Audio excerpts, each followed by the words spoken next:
పువ్వు పుట్టగానే పరిమళిస్తుంది. నిజమే. ఒక ఇంట్లో ఆడపిల్ల పుట్టిందంటే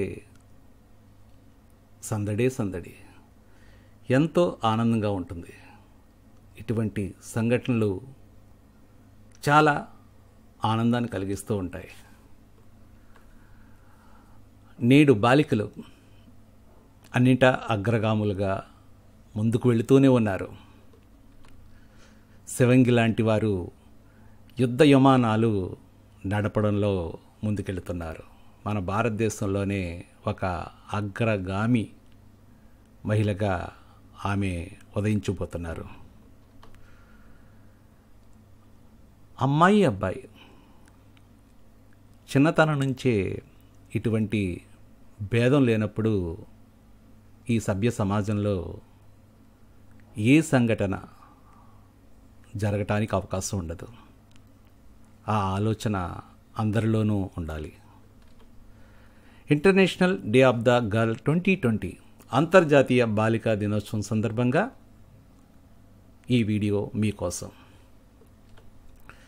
నా స్వరం మా సమాన భవిష్యత్తు, my voice hour equal future. ఇది ప్రపంచవ్యాప్తంగా నేటి నినాదం. ఐక్యరాజ్య సమితి ద్వారా ప్రతి సంవత్సరం కూడా అక్టోబర్ 11న యునిసెఫ్ వారు ఇచ్చిన నినాదం ఇది. ప్రతి సంవత్సరం కూడా గత 6-7 సంవత్సరాలుగా ఈ యొక్క కార్యక్రమం జరుగుతుంది. ఈ సంవత్సరం my voice hour equal future పేరుతోటి వారి యొక్క గొంతుకలు వినిపించాలని, వారి హక్కుల కోసం నిలబడాలని యునిసెఫ్ పిలుపునిచ్చింది. డియర్ ఫ్రెండ్స్, మనం ప్రపంచవ్యాప్తంగా చూస్తుంటే చాలామంది మగవారు ఎక్కువ కష్టపడతారు అనుకుంటారు. కానీ ఒక సర్వే ప్రకారం 5 నుండి 14 సంవత్సరాల వయసు గల బాలికలు అబ్బాయిల కంటే 160 మిలియన్ గంటలకు పైగా ఇంటి పనుల కోసం ఖర్చు చేస్తున్నారట. నిజమే కదా? ఇంట్లో వారు చేసే పనులు పరిగణలోకి తీసుకోరు చాలామంది. అది తీసుకుంటే ఖచ్చితంగా అబ్బాయిల కంటే అమ్మాయిలే ఎక్కువ పని చేస్తారన్నది వాస్తవం. ఇది ప్రతి ఒక్కరు గుర్తించాలి. అలాగే ఇప్పటికీ కూడా ప్రపంచవ్యాప్తంగా నలుగురిలో ఒకరు 18 ఏళ్లకే ముందే వివాహం చేసుకుంటున్నారు. ఇది నిజం. ఇలా బాల్య వివాహాలు ప్రపంచవ్యాప్తంగా జరుగుతూనే ఉన్నాయి. మన భారతదేశంలో చూస్తే రాజస్థాన్ రాష్ట్రం అగ్రగామిగా ఉండేది. ఈ మధ్య వెస్ట్ బెంగాల్ ఫస్ట్ ప్లేస్లోకి వెళ్ళింది. పశ్చిమ బెంగాల్లో బాల్య వివాహాలు చాలా ఎక్కువగా జరుగుతున్నాయట.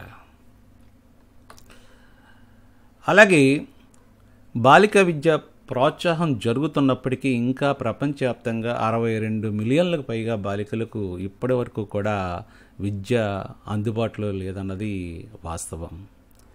ఇవన్నీ చూస్తుంటే బాలికలు ప్రతి రంగంలో కూడా అగ్రగామిలుగా కొనసాగుతున్నప్పటికీ వారి పట్ల వివక్షత అనేది ఇంకా ఉంది అనేది మనకి తెలుస్తుంది.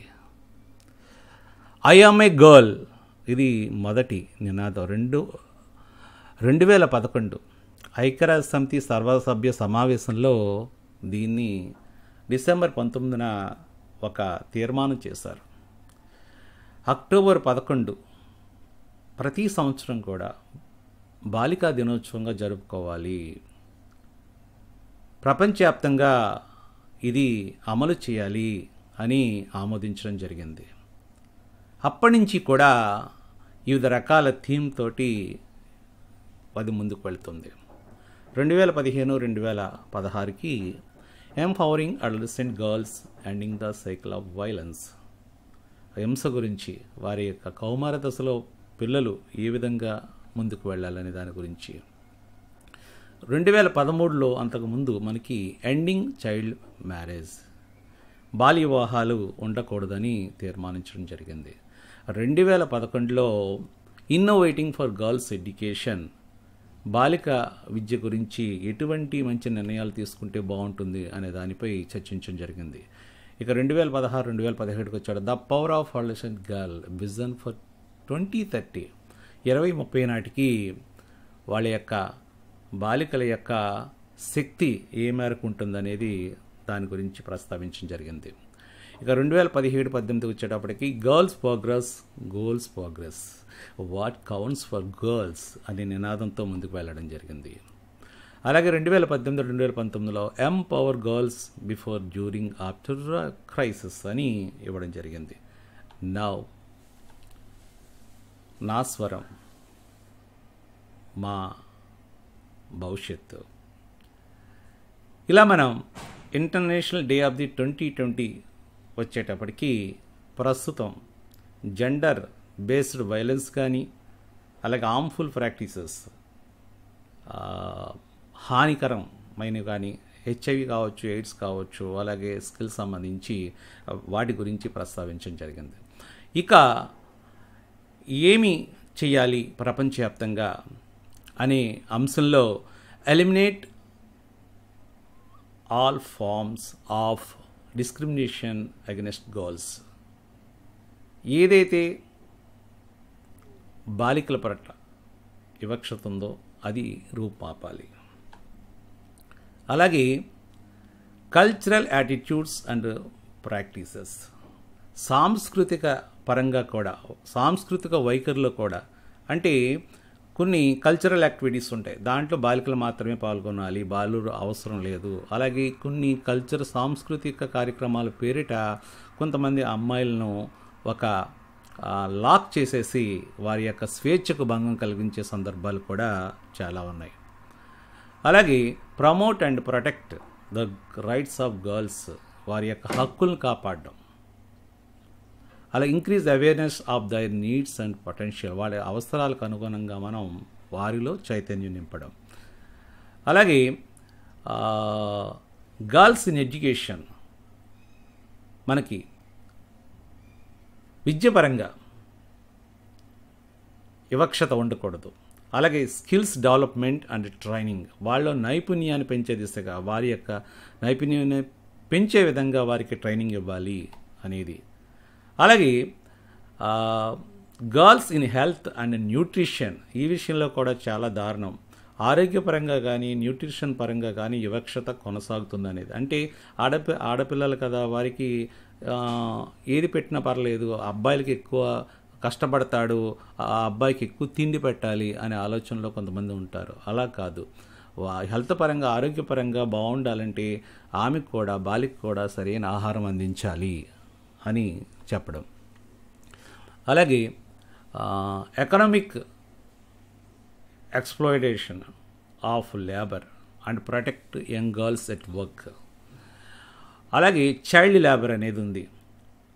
చాలామంది చిన్నతనంలోనే పనులకు పెట్టేస్తుంటారు, ముఖ్యంగా అమ్మాయిలు ఇంటి దగ్గర ఏ పని మనిషిగా పెట్టేస్తూ ఉంటారు. ఇటువంటి పనులకు ఆర్థికంగా ఎవరైతే ఉన్నారో వాళ్ళని పైకి తీసుకురావాల్సిన అవసరం ఉంది. అలాగే అక్కడ వర్క్ జరుగుతున్నప్పుడు, ఆ వర్క్ చేయించేటప్పుడు ఏమైనా వివక్షత ఉంటే అక్కడ కూడా మనం వారిని కాపాడుకోవాల్సిన బాధ్యత ఉంది. అలాగే వైలెన్స్, ఇది చాలా డేంజర్. ఇక్కడ మనకి వారి మీద దాడులు పెరుగుతున్నాయి, వాటి గురించి మనం ఆలోచించవలసిన అవసరం ఉంది. అలాగే awareness of and participation in social, economic and political life. అంటే మనం సామాజికంగా, ఆర్థికంగా, అలాగే రాజకీయ పరంగా ఒక మంచి అవేర్నెస్ అనేది ఆ యొక్క పిల్లలకి ఇవ్వాలి అనేది ఇక్కడ మనం ఎయిమ్స్గా నిర్ణయించడం జరిగింది. అలాగే strengthen role of the family in improving the status of girls. కుటుంబం నుంచే వారికి ఇంపార్టెన్స్ పెరగాలి, సమానత్వం ఉండాలనేది ఇక్కడ మనకు కనిపిస్తుంది. ఈ విధంగా చూస్తుంటే మిత్రులారా, మరి ఈ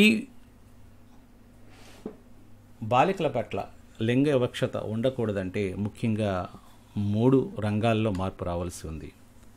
ఏంటంటే తల్లిదండ్రులు, ఉపాధ్యాయులు, సమాజం. మొట్టమొదట తల్లిదండ్రుల బాధ్యత. తల్లిదండ్రులు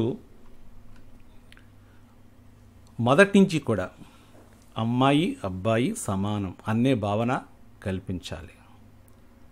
ఇద్దరిని ఒకే రకంగా చూడాలి, ఒకే రకంగా పెంచాలి. అప్పుడే పెరిగి పెద్దవాడైన తర్వాత ఆ యొక్క బాలికల పట్ల చిన్నచూపు కానీ, మహిళల పట్ల తక్కువగా అంచనా వేయడం కానీ అనేది ఉండదు.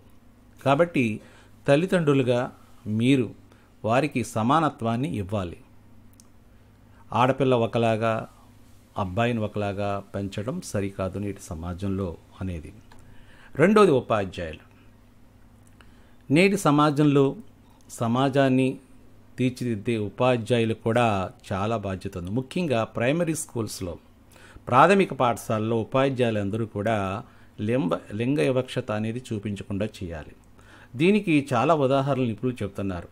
వారిని వేరువేరుగా కూర్చోబెట్టడం, ఆడపిల్లలకు ఒకలాగా మగపిల్లలకు ఒకలాగా పనులు చెప్పడం అది సరికాదు అనేది చెప్పడం.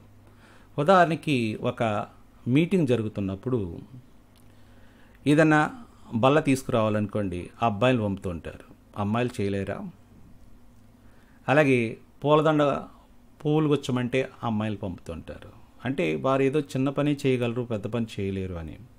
అలా కాకుండా ప్రతి పనిలో కూడా సమాన భాగస్వామ్యం కల్పించాలి ఉపాధ్యాయులుగా. అలాగే వేరువేరుగా కూర్చోపెట్టడం, నువ్వు ఈ పని చేయలేవు, అమ్మాయి కదా నువ్వు ఈ పని చేయలేవు అనే భావన వారిలో కల్పించరాదు. నువ్వు చేయగలవు అని ప్రోత్సహించాలి. ప్రాథమిక స్థాయిలోనే పిల్లలు అమ్మాయి అబ్బాయి అనే తేడా లేకుండా మనం విద్య చెప్పినట్లయితే చాలా వరకు కూడా ఒక సమాన భావన అనేది అబ్బాయిలో కలుగుతుంది. ఇది నేర్చుకోవాలి. తర్వాత సమాజంలో కూడా చాలామంది ఆ వీధిలో వెళ్తుంటే అమ్మాయిని ఒకలా చూస్తారు, అబ్బాయిని ఒకలా చూస్తారు. అట్లా కాదు. వారు ఏ పని చేసినప్పటికీ అబ్బాయితో సమానంగా వారు కూడా పని చేయడం నేర్పాలి. అలాగే ఏదైనా కార్యక్రమంలో పాల్గొన్నప్పుడు కూడా ఇద్దరికీ కూడా ఒకే రకమైన ప్రాధాన్యత అనేది ఇవ్వాలి. ఆటల్లో కావచ్చు, లేకపోతే వేరే కార్యక్రమాల్లో కావచ్చు, సమానత్వం చూపించాలి. అప్పుడే మనకి సమాజంలో మార్పు వస్తుంది. తల్లిదండ్రులు, ఉపాధ్యాయులు, సమాజం తలుచుకుంటే ఈ యొక్క లింగ వివక్షత అనేది ఉండదు అనేది మనకి తెలుస్తుంది. ఇక చిన్నతనం మొదటి నుంచి కూడా ఒక ప్రేమ అనురాగం పిల్లల పట్ల కేవలం కుటుంబంలోనే కాదు, బయట వాతావరణంలో కూడా ఒక ఆడపిల్లని చూడగానే తను కూడా నా చెల్లి లాంటిదే కదా, ఏదైనా ఆపద వచ్చినప్పుడు తను ఆదుకోవాలి అనే భావన ప్రతి అబ్బాయిలో కూడా కల్పించగలగాలి. అప్పుడే మనకి సమాజం బాగుపడుతుంది. పిల్లలు మట్టి బొమ్మలు లాంటి వారు. మనం ఎలా మలిచితే అలాగే వారు తయారవుతారు. ప్రాథమిక స్థాయిలో పిల్లల్ని ఆ విధంగా మనం తయారు చేయాలి. ముందుగానే చెప్పుకున్నాం, తల్లిదండ్రులు కావచ్చు, ఉపాధ్యాయులు కావచ్చు, సమాజం కావచ్చు, ఖచ్చితంగా ఆ మట్టి ముద్దల్ని సంపూర్ణంగా తీర్చిదిద్దాలి. అలాగే పుట్టినప్పుడు చక్కగా ప్రతి ఒక్కరు కూడా ఆరాధిస్తారు. మనకి పుట్టింది ఆడపిల్ల మగపిల్ల అనే భావన అస్సలు రానివ్వడానికి వీల్లేదు. మొదటి నుంచి ఎందుకు వచ్చిందంటే, ఒక తల్లి తన తల్లి చెప్పడం, తన అమ్మమ్మ చెప్పడం, లేకపోతే ఇంట్లో పెద్దవారు చెప్పడం, అదే రకంగా అలవాటైపోయి కన్న తల్లి కూడా ఆ